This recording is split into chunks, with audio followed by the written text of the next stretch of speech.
the DNC virtual roll call vote hasn't happened yet, but as we've seen from, all the polling of the delegates, she really is shaping up to be the presumptive nominee now. So, besides just logistical and possible legal challenge when it comes to ballot access, as her campaign kicks off, are there any other hiccups you're keeping an eye out for as we move forward now?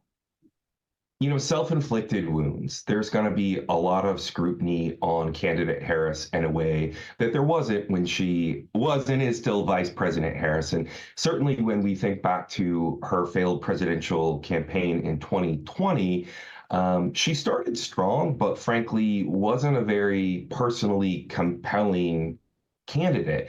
And so I think that she needs to bring high energy levels, charisma. And one thing I think that she's doing very smartly is trying to frame this election as not going back, looking forward, a younger, more future-oriented direction. We've already done Donald Trump once. Let's try something else. So she needs to be consistent and clear and energetic and avoid any self-inflicted wounds that would give potential voters a reason to second-guess themselves.